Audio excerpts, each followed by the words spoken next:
Mga treasure shark nakuhaan sa kamera. Mga residente sa Barangay Prosperidad gipailawom sa electrical installation training. Usa ka NGO nga nakabase sa US mipresenta sa proyekto alang sa Sipaway Marine Protected Area. Mga kababayin-an ug kabataan sa Barangay Kudkod gipahibalo sa nagkadaiyang balaod. Dakbayan nagpaigayon og rice farmer stakeholders meeting para sa dry season 2026. Mga residente sa Barangay Kudkod nakapahimulo sa libreng rehistrasyon. Barangay officials may pailawom sa solid waste management action planning workshop. City government employees may kumpleto sa supervisory development training. Syudad may turnover of computer set sa FS Cup. Syudad nangandam alang sa Pasko sa Dakbayan 2025. SCC OFW Federation malampusong ning pahigayon sa Walk with Your Pets. City Hospital may appeal sa Nurses Week celebration. Brigada News FM San Carlos nagpahigayon og video key challenge. Local senior citizens nagpakita sa ilang talento. San Carlos Ball Breakers midaog sa kompetisyon sa maskara. Syudad ning pahigayon og match coordination meeting alang sa Pentaflores Cup. Mananaog sa First Interfraternity Brotherhood Basketball League Gala. Maayong adlaw San Carlos. Kini ang Vamos News. Sa makausa pa, aniya kami aron magatod kaninyo sa mga nagunang balita nga may kalabutan sa programa ning Kagamanan. Ako si Carjan Espinosa ug karon sa detalye sa mga balita. Ang presensya sa mga treasure shark sa Sipaway Island Marine Protected Area kon MPA nakuhaan sa underwater video nila si Jerez, Honya Trubier ug sa team gikan sa Whispering Palm Sipaway Divers niadtong Oktubre 25. Kini kabayan sa assessment nga gihimo sa Pacific Environment inubanan sa SEMO Coastal Resource Management Division. Kini nga mga iho kon Alopias SPP gipanalipdan ubos sa mga balaod sa Pilipinas, RA 9147 kon Wildlife Act ug RA 8550 Fisheries Code nga giamyendahan sa RA 10654. Kini nga mga balaod makatabang sa pagpugong sa sobra nga pagpangisda ug pagpanalipod sa mga namiligro nga mga species sa dagat. Sumala sa US National Oceanic and Atmospheric Administration, ang mga iho adunay mahinungdanong papel sa pagpabiling himsog sa atong kadagatan. Makatabang sila sa pagkontrol sa populasyon sa isda, pagpanalipod sa mga coral reef o seagrass bed, pagpalambo sa genetics sa isda o pagsuporta sa mga ekonomiya sa baybayon pinaagi sa turismo.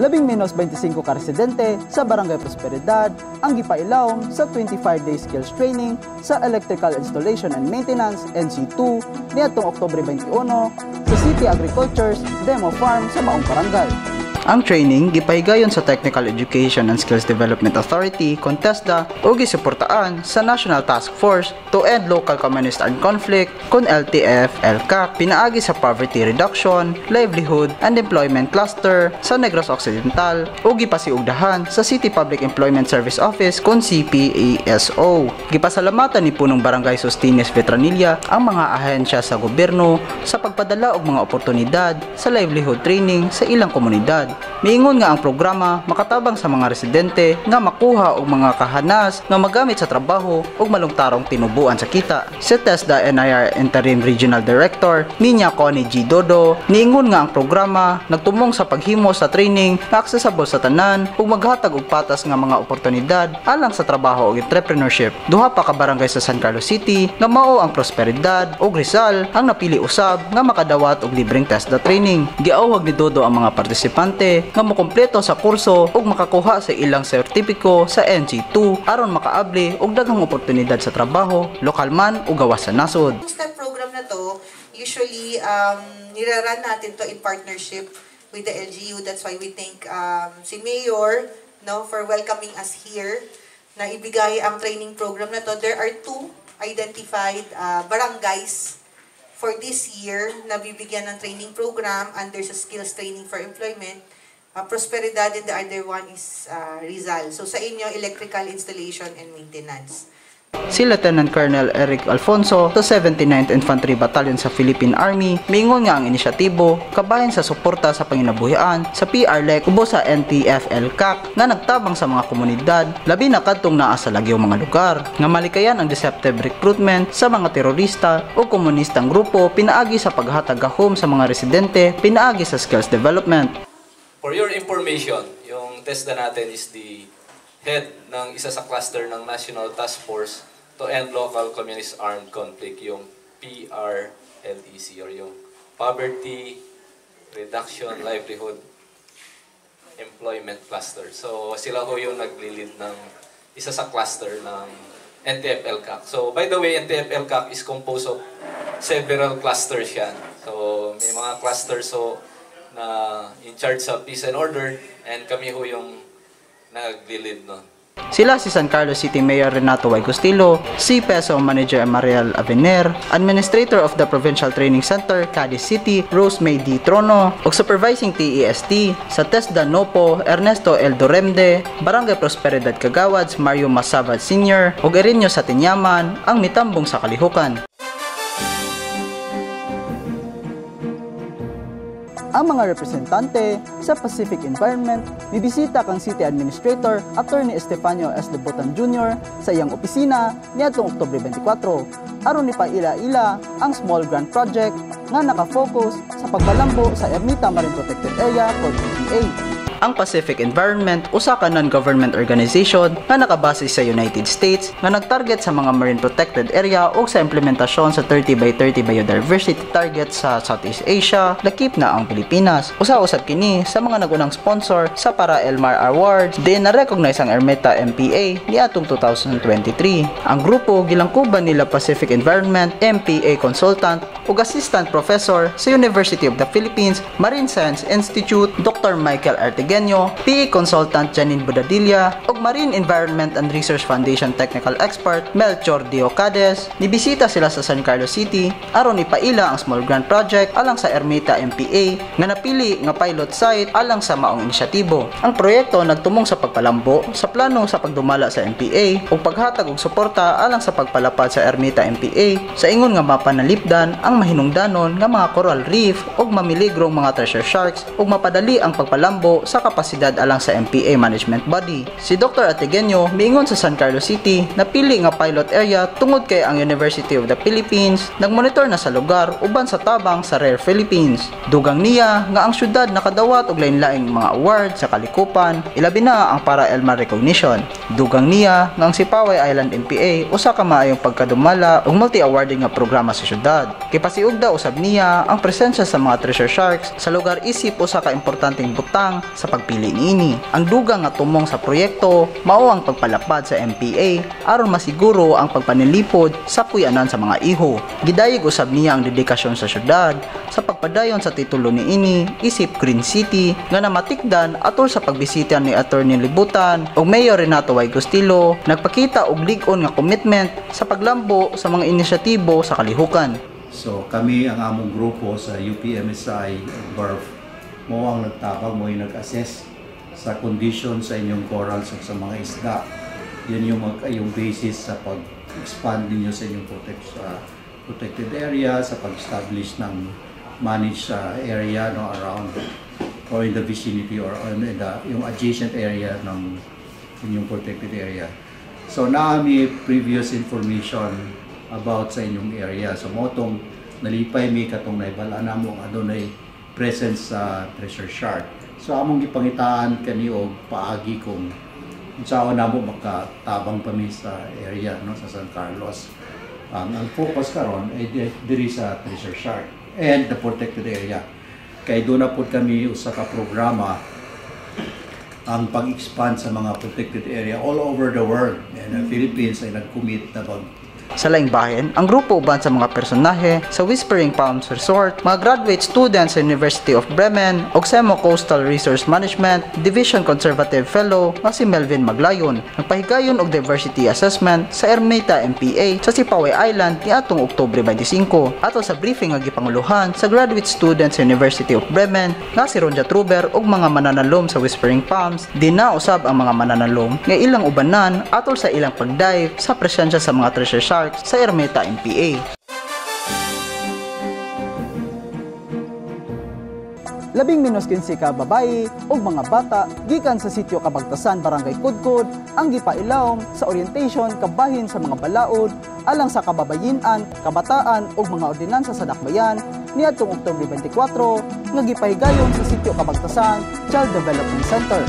Ang mong kalihukan, gipasiugdan ni Gender and Development kon GAD Focal Point System uban sa City Interagency Council Against Trafficking in Persons and Violence Against Women and their Children kon CIACAT VAUC sa City Social Welfare and Development Office kon CSWDO. Sila Social Welfare Officer Odessa Rigor, SWO2 Fien Libre ug SWO2 Laverne Rigor ang nagsilbing mga resource speakers sa maong orientasyon. Din nilang gituki ang mga balaod nga naglakip sa Republic Act 7610 o Special Protection of Children Against Abuse, Exploitation, and Discrimination Act, Republic Act 9344 nga giamendar sa Republic Act 10630 o Comprehensive Juvenile Justice and Welfare System ug Republic Act 9262 o Anti-Violence Against Women and their Children kon VAUC Act of 2004. Matud pa ni Rigor, ikatulo na kini nga sunod-sunod ang tuig nga ilang gihimo ang maong oryentasyon sa bukirong barangay aron mapalig-on ang advokasya sa pagpanalipod sa kababayen-an o kabataan ug aron mas masabtan sa katawhan ang ilang mga katungod ubos sa balaod. Natong mga babayi, walay labo si Sir Joseph o si Sir sa info, ato ang ni bayi. So, alkansing is kina. Wala tayo balaod. Isura yun ito din, no? Nga nang taas tayo kanya. So, mana, siguro po. O, ako ang ipahibalo po sa inyong nga naalit ay laga ng mga ordinansa sa syudad sa San Carlos, kabahin sa bata. Si Child Development Worker Marfi Bahinting nagpasalamat sa dugang nga kahibalo nga matud pa niya dako og tabang alang sa mga lumad ilabi na sa mga kababayen-an ug mga kabataan aron sila mas masagapan sa kahibalo bahin sa nagkadaiyang mga balaod nga nagpanalipod kanila. Sa katapusan, ang mga partisipante nakadawat og mga pamphlet sa laing-laing balaod ug mga sertipiko pagkahuman sa oryentasyon. Ang City Agriculture Office sa Dakbayan sa San Carlos nipahigayon og Rice Farmer Stakeholders Meeting for Dry Season 2026 niadtong Oktubre 27 sa Liga ng mga Barangay Conference Room, Park Marina. Gitambungan kini sa di mo minus 48 ka mga representante gikan sa 24 ka farmers, cooperatives ug associations. Matud ni farm worker ug local rice focal person Vernie M. Briones, ang maong meeting importante aron masusi ang performance sa miaging dry season. Matanaw kung giunsa sa mga mag-uuma pagdumala ang ilang produksyon sa humay ug mahibala nila kung naabot ba nila ang target nga level sa sufficiency sa pagsupply sa panginahanglanon sa syudad. Dugang pa ni Briones tungod sa mga hagit nga giatubang sa industriya sa humay, ang mga farmers, cooperatives ug association adunay dakong papel sa pagtipig sa datos ug pag-organisa sa mga mag-uuma aron matabangan sila sa lokal ug nasyonal nga kagamhanan ug aron makig-partner sa pribadong sektor sa epektibong pagtuman sa mga programa sa humay na makatubag sa mga lokal nga isyu sa agrikultura. Iyang giingon usab na ang dili matinaw ug dali mausab nga presyo sa mga produkto nagpabilin nga usa ka pinakadakong kabalaka sa mga mag-uuma tungod sa gamay nga resale value ug kakulang sa mga mamumuno nga nagpasaka sa gasto sa operasyon ug manpower. Si Briones mipasabot nga ang pagpatuman sa mga programa nga makatabang sa pagwagtang sa mga hagit sa maniini magpaligon sa sektor sa agrikultura sa Dakbayan. Importante na mako na to, ma-meetingan na to together with other stakeholders sa rice industry na to dito sa lokal tungod kay para ma-look back na to ang performance na to last dry season or last 2024 no, kung how did we manage to produce palay and bugas subsequently para makita ko na to kung nakatapot pa sa to ang sufficiency level na mapakaon na to ang mga San Carloseños no, kung asa ta dapit sa rice industry na to. Sa laing bahin, iyang gipadayag ang paglaom para sa 2026 cropping season, ilabi na human sa ubos nga performance sa 2024 tungod sa pipila ka mga hinungdan nga nakaapekto sa produksyon. Lakip na ang geotagging adjustments nga nakapagamay sa na record nga mag-uuma hinungdan sa ubos nga ani.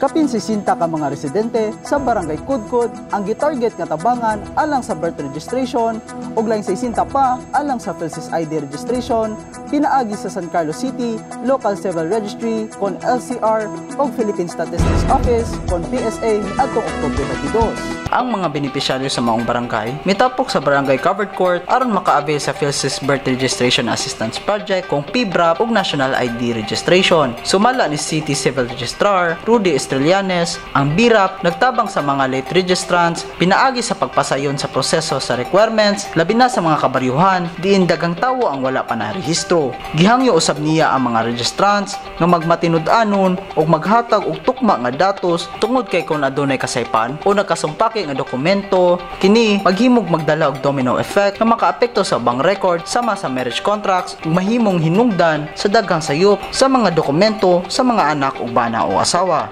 Ipasabot usab niya maduha ra ka matag petisyon ang tugutan ubos sa Republic Act 9048 o Clerical Error Law, ang Petition for Correction of Clerical Error o Petition of Change of Name.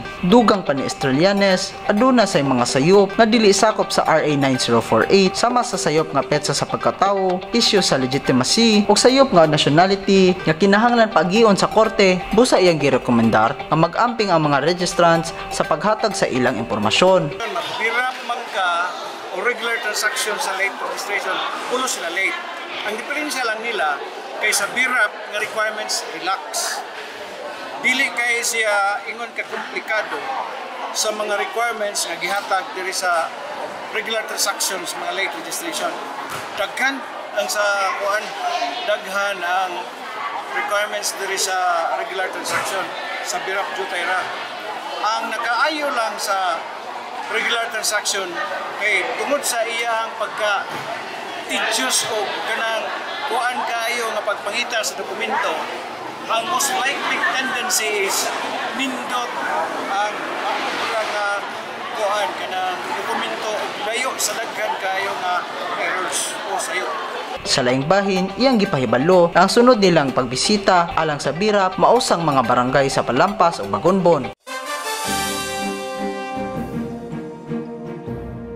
Ang mga opisyal sa 18 ka barangay sa San Carlos City miapil sa Barangay Solid Waste Management Action Planning Workshop nga gipasiugdan sa City Environment Management Office (CONSEMO) niadtong Oktubre 27 sa Carmel's Inn Restaurant.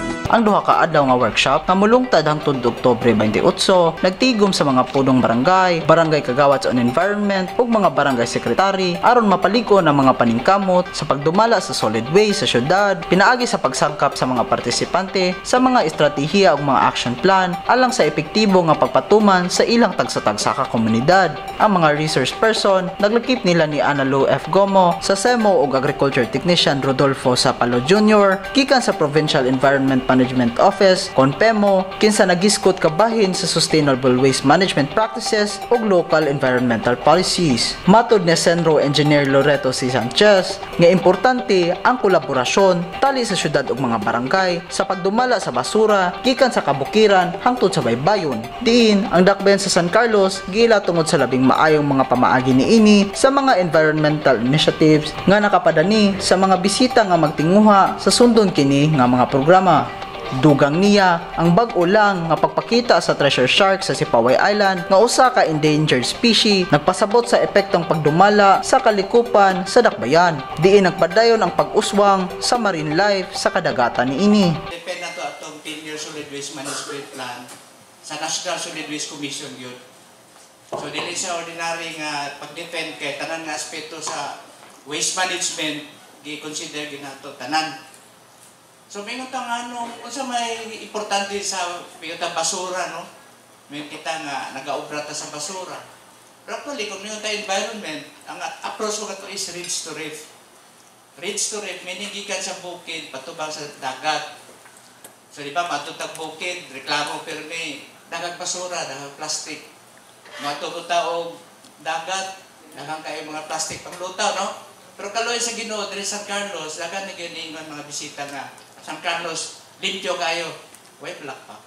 Sa laing bahin, si SP Chair on Environment, Engineer Arthur A. Patumalake, ug IEC Team Leader Marieta Lumokso nanguna usab sa paglungsad sa Barangay Seal of Good Environmental Governance Year 2025 nga adunay outstanding environmental initiatives. Ang San Carlos City, especially sa atong 18 barangays, supportive kayo sa mga programs sa government, no? Wala siguro po taga-after po sa mga kaning mga prices na to, which is takupod, no?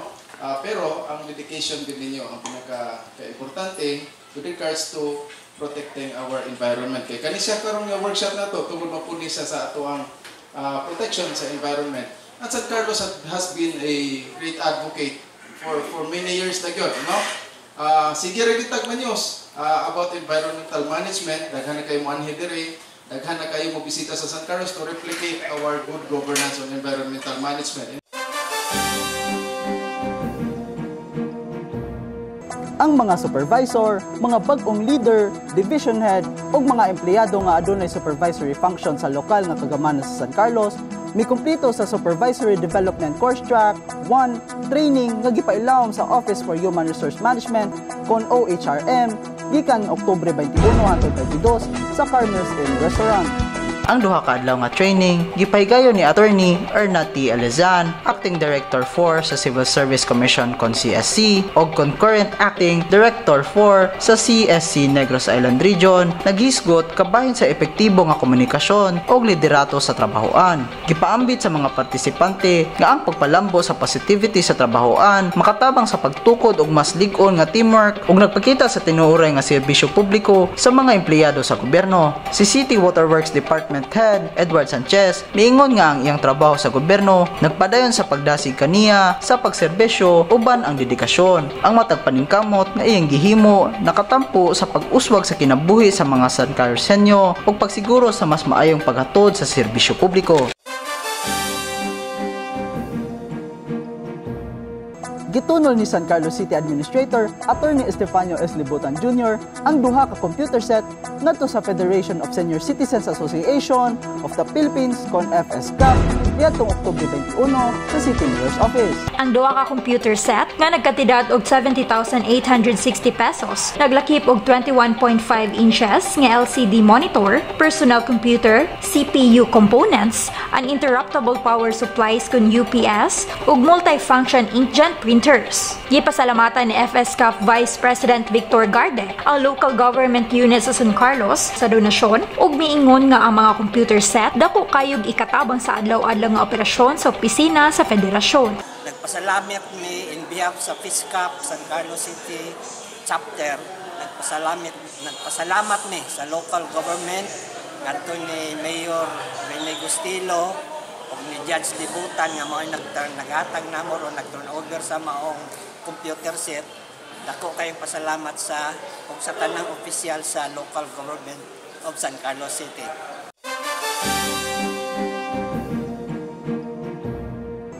Ang syudad sa San Carlos nangandam alang sa tinuig nga Christmas celebration ang Pasko sa Dakbayan 2025 nga may temang Pasko alang sa umaabot.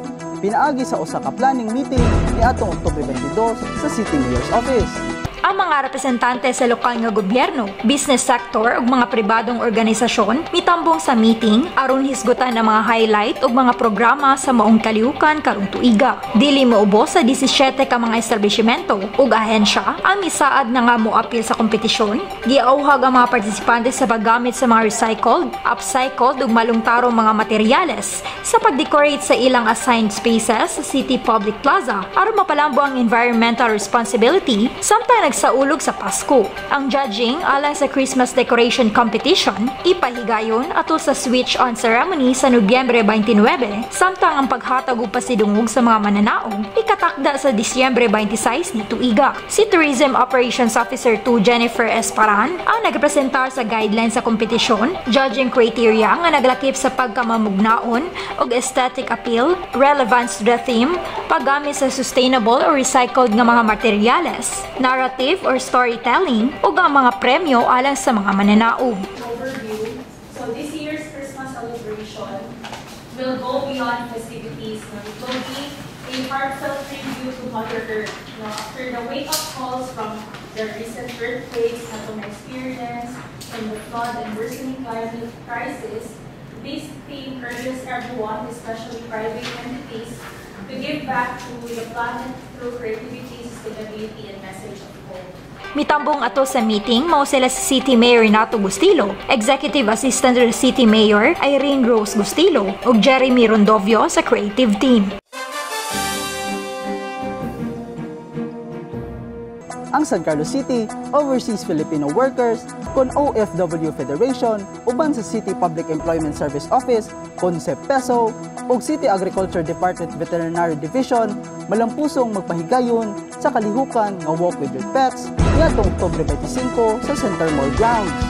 11 115 katag-iya sa mga binuhi ang narehistro alang sa mong pet walk, lakip na mga mitambong sa buntag ng mga kalihukan alang sa pet care and wellness activities, sama sa foot trimming, nail cutting, free deworming and vaccinations alang sa iro ug iring, pet adoption ug ang pagpasiugda sa responsableng pag-atiman sa mga binuhi. Ang mga dalan sa palibot sa Center Mall, lakip ang dalan atubangan sa Tennis Center, FC Ledesma Avenue ug Yuscara Avenue na puno sa kahinam samtang mga malipayong mga tag-iyaw ug ilang mga binuhi miduyog sa afternoon pet walk. Si SCC OFW Federation President Renny Rose Cabanillas nagkanayon nga ang maong kalihukan gitumong sa pagtigom ug pondo alang sa ilang federasyon aron matabangan sila nga makasugod og nagkalain-laing negosyo dungan sa pagpasiugda sa Animal Welfare Act ug pagpakita nga daghang katawan sa dakbayan ang mahigugmaon ug nagatiman sa mga hayop. Iyang gipahayag ang kalipay nga daghang mitambong ug nalingaw sa kalihukan ug naglaom nga mapadayon kini sa sunod tuig. Nagpasalamat usab siya sa lokal kagamhanan ilabi na sa CEPESO ug sa Agriculture's Office sa ilang suporta ug partisipasyon. Ni pili mi ani nga kuan nga activity para i-advocate namo ang Animal Welfare Act para pod pampunamo ba nga kanang kita di ay diri sa San Carlos mahigugmaon di ay taod kanang mga kuan mga pet nato iro ug unsa pa dira atong mga kanang kuan atong mga pet. Nagpasalamat ra pod mi nga kanang gisuportahan mi sa Department of Agriculture with Doc Jeff o sa CEPESO ni Madam Mariel. Ang dako kayo among pasalamat sa ilang pagpaluyuan nga kuan nga buluhaton. Si John Lawrence Valdez, usa ka pet owner, nagpaambit nga halos pulo na katuig siyang nagatiman og mga iro ug nakaalaga na siya sa daghang klase sa breed kasagaran mga dagko na siya mismo ang nagbansay. Giingon usab niya nga malingaw siya sa pag-atiman sa mga iro, ilabi na kung maglakaw sila kuyog sa iyang anak ug nagtuo siya nga ang iro tinuod nga man's best friend. Nagpasalamat usab siya sa nag-organisa sa maong kalihukan nga naghatag og higayon sa mga tag-iya sa mga binuhi nga magtapog og makig-upanay. Nga po nako day si John Lawrence Valdez nya taga Urban Baseball. Dugay na ko gabuhi aning iro since 2016 nya akong So almost 10 years. Almost 10 years na nya. Daghan na pong niaging iro nga kuan nabuhi na ko nya. Like unsa mga breeds imong like, mga prefer sir? Kuan like mga dagko nga breed mga large breed, mga Rottweiler, mga Doberman nya. Ako na silang na-train. Once nga ma-train na ako, tag na ko sa ako ang mama, sa akong mga tita.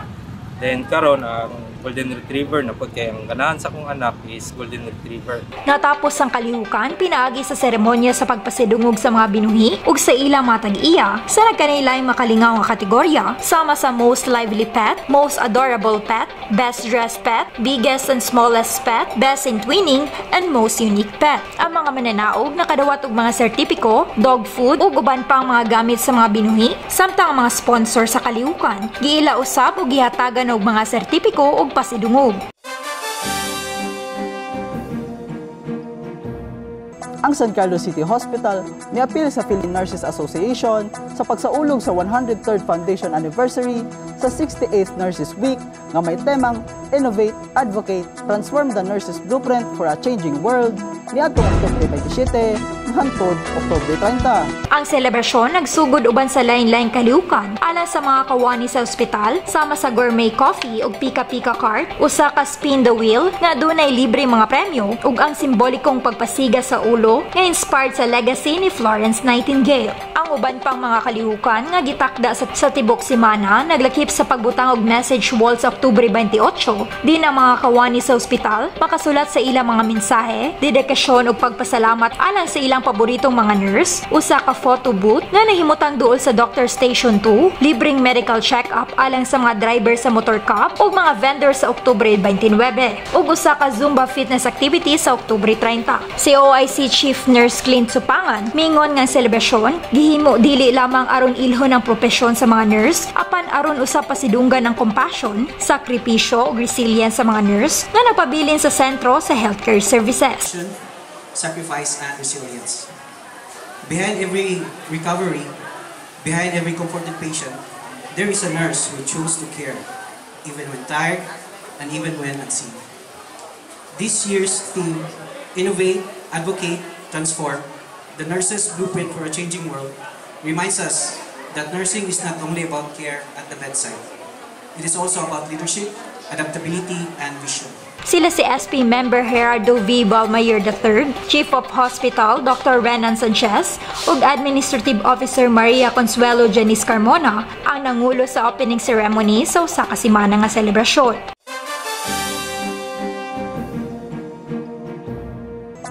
Ang Brigada News FM San Carlos nagpahigayon og video kay challenge niadtong Oktubre 27 sa Pentaflores Trade Fair Activity Area isip kabahin sa serye sa mga pasundayag sa Corporate Night alang sa ika-33 nga selebrasyon sa Pentaflores Festival. Ang kalihukan nga gipanguluhan ni Station Manager Irene Ponce Cabando nagpakita sa pulo ka mga contestant gikan sa nagkalain-laing lugar sa Negros Island Region kon NIR kinsa nagpakita sa ilang talento sa pagkanta ug naglingaw sa mga tumatanaw pinaagi sa ilang talagsaong mga pasundayag. Si Rogie Latorna Sopatina sa Bae City ang giila nga kampiyon sa iyang pagkanta sa To Love Somebody kinsa nakadawat og 5,000 pesos nga cash prize, 5 kilos nga bugas ug 4 ka box sa power cell sa Labat. Si Mike Adrian Conserman sa Escalante City ang giila si first runner-up sa iyang pagkanta sa Hanggang na nakaduwat og 3,000 pesos, 5 ka kilo nga bugas ug 3 ka box sa power cell sa Labat. Samtang si Charlo Cadeliero sa munisipalidad sa Bindoy ang mo'y second runner-up uban sa kantang I Have Who Nothing na nakaduwat og 2,000 pesos, 5 ka kilo nga bugas ug 2 ka box nga power cell sa Labat. Ang ubang mga partisipante nakaduwat og 1,000 pesos, 5 ka kilo nga bugas ug usa ka box sa power cell sa Labat isip consolation prizes. Ang Corporate Night Series usa sa mga nightly activities sa trade fair area nga nagdala og dugang kalingawan sa mga festival goers ug nag-ila sa suporta sa nagkadaiyang sponsors ug organisasyon sa dibok selebrasyon. Nagpasundayag sa ilang mga talento ang mga senior citizens sa Dakbayan, sa San Carlos, atol sa Seniors Got Talent Singing Competition nga gipasiugdan sa Tourism Office ug Sea Breeze News FM San Carlos niadtong Oktubre 25 sa Trade Fair Activity Area sa Dakbayan. Ang maong kompetisyon, opisyal nga nag-abli sa upat ka adlaw nga corporate night nga kabahin sa matagabiing nga kasadya alang sa 33rd Pentaflores Festival sa syudad gikan Oktubre 25 hangtod 26. Tulo ka mga contestants ang nagpakita silang abilidad sa pagkanta alang sa mga premyo nga 3,000 pesos alang sa champion, 2,500 alang sa first runner-up, 1,500 alang sa second runner-up ug 500 pesos alang sa consolation prizes. Ang mga mananaog sa maong kalihukan moong musunod: champion Sally Valencia, first runner-up Jose Bonito de la Torre, second runner-up Bart Santillan. Mato ni Sea Breeze News FM Station Manager Stephen Prisquito, walay edad ang talento, nalipay siya nga ilang istasyon naka-host sa corporate night activity sa unang higayon ug nagpasalamat siya sa lokal kagamahanan. Si Pentaflores Festival Secretariat Jennifer Paran miuban usab sa paghatag sa mga sertipiko sa mga hurado ug sa cash prizes uban sa mga sertipiko alang sa mga mananaog. Sa laing bahin, ang mga manananaw usab gihatagan og higayon nga makadaog og cash prizes pinaagi sa usa ka mini game. Ang San Carlos City Ball Breakers usa ka grupo sa mga magdudula sa pickleball nga midaog sa First Mayor Greg Gasataya Mascara Pickleball Tournament sa Bacolod City. May presentar sa ilang pasidungog ngadto kang San Carlos City Mayor Renato Agustilo niadtong Oktubre 21 sa iyang opisina. Ang torneo gipaygayon gikan Oktubre 4 hangtod 5 sa Bacolod Taytong High School na nagpakita sa kahanas sa mga partisipante, sportsmanship ug ang pag-uswag sa mga magdudula gikan sa novice hangtod sa champion. Ang grupo nila ni Giona Katrina Laguda ug John Boris Laguda kinsa nakigtigi sa mixed beginner category. Nakakuha sa titulo nga kampeonato, gipaambit nila nga kini ang ilang unang torneo ug nalipay sila nga nakadaog sa ilang unang kampeonato. Ang duha miingon nga nagbansay sila matagabii ug nakakuha og bililong kasinatian sa dula pinaagi sa pagpakig kompetensya sa uban nga mga hanas nga magdudula isip pagpangandam alang sa kalihukan. Giawag usab nila ang mga kaubang hiligon sa pickleball nga moapil kanila sa Barangay 4 covered court matagabii alas 7:30 sa gabii diin ang bisan kinsa nga interesado makakatun ug malingaw sa sport. Advice is aturo mo Barangay 4 wala ra gid mo permi. Welcome Ramo sa mga willing mo join. Narami sa Barangay 4 every night. Dayon. Open player na dito. You can join, compete with other people so that matuduan po mo. Welcome ang mga beginners. Wala ko na mo ginapakuan ang mga beginners.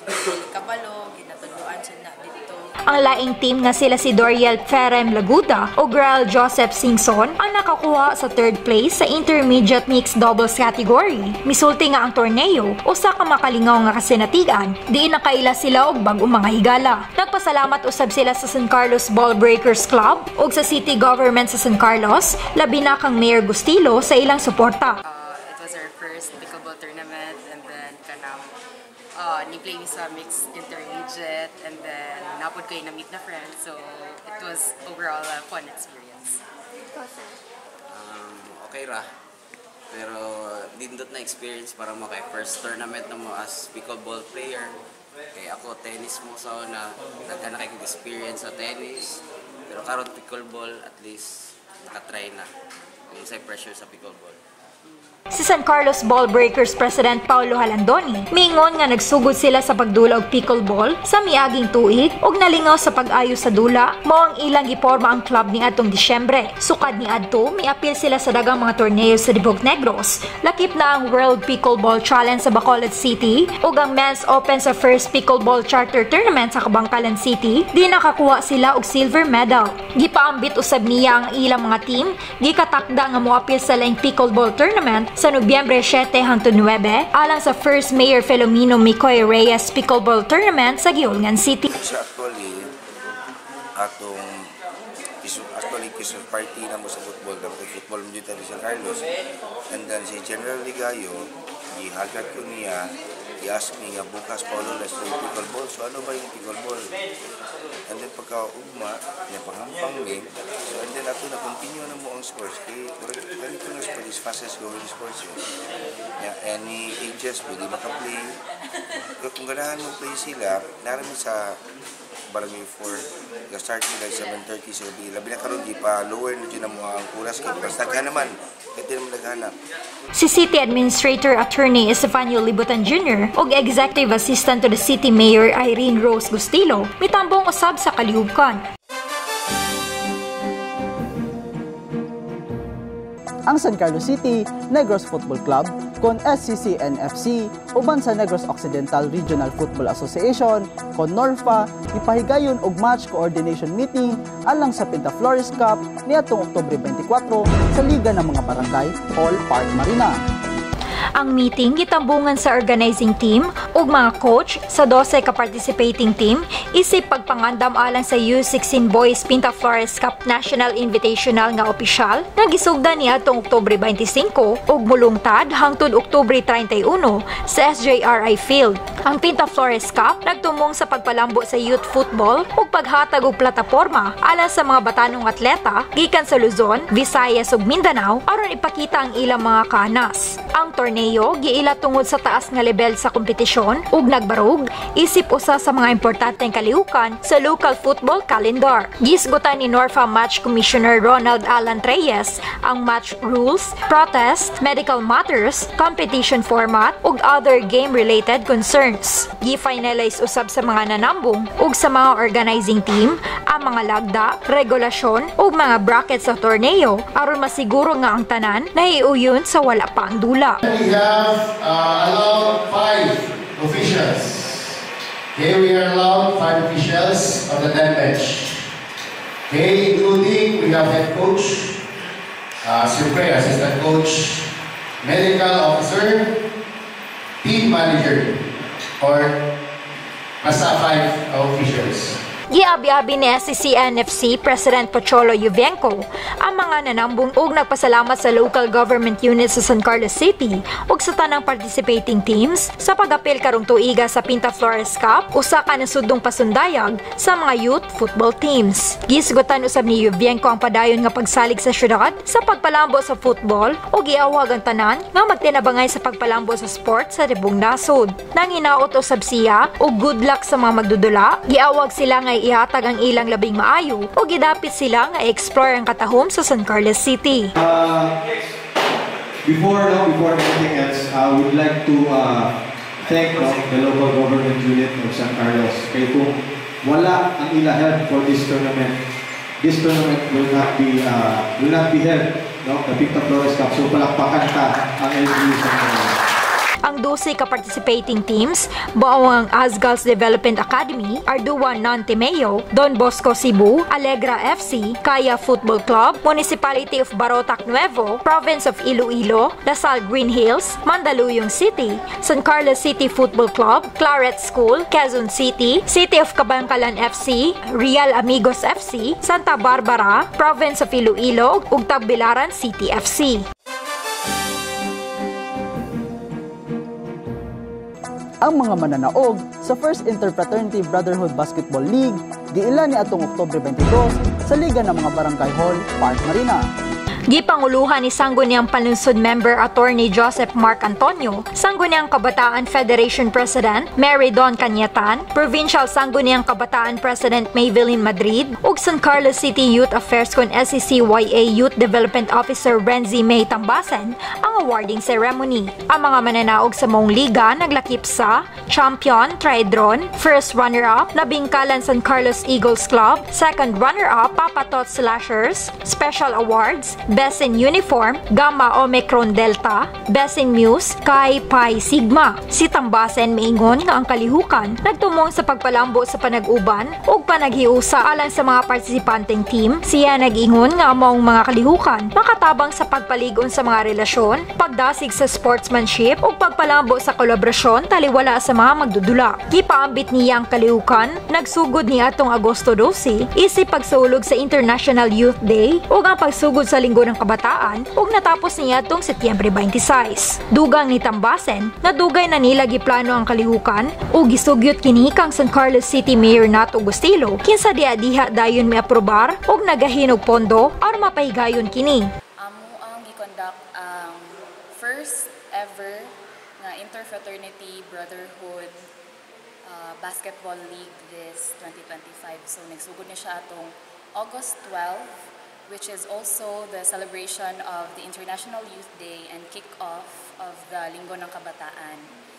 So, amuan na lang siyang gidungan para mao siya mo ang usa sa mga major activities during the Linggo ng Kabataan.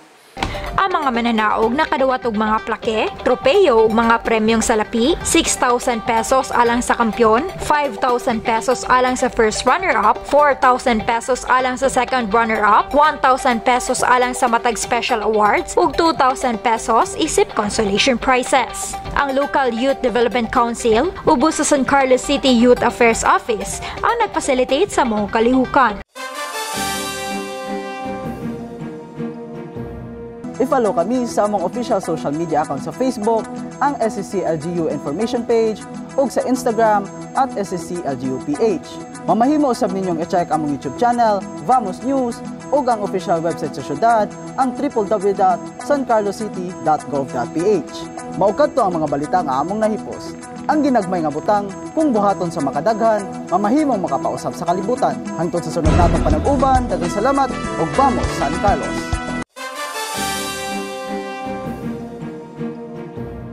Kayang iwasan ng dengue. Sundin ang 5S ng Department of Health. Search and destroy. Linisin ang mga lugar na may nakaimbak na tubig. Self-protection. Magsuot ng long sleeves at pantalon. Pagpahid ng mosquito repellent. Seek early consultation. Magpakonsulta agad sa doktor kung may sintomas ng dengue gaya ng lagnat, rashes at sakit ng katawan. Support fogging. Sa mga lugar na may outbreak ng dengue. Sustain hydration. Uminom ng maraming tubig, lalo na kung may lagnat. Isang paalala mula sa Save the Children. Ang dengue ay dala ng Aedes species ng lamok. Gawin ang 5S kontra dengue. Search and destroy ang mga pinamumugaran ng lamok. Mag-implement ng self-protection measures. Seek early consultation kapag may nararamdamang sintomas. Sumuporta sa fogging kapag may banta ng outbreak. At sustain hydration. Consult tayo sa mga primary care provider para sa Healthy Pilipinas. Paalala mula sa Department of Health.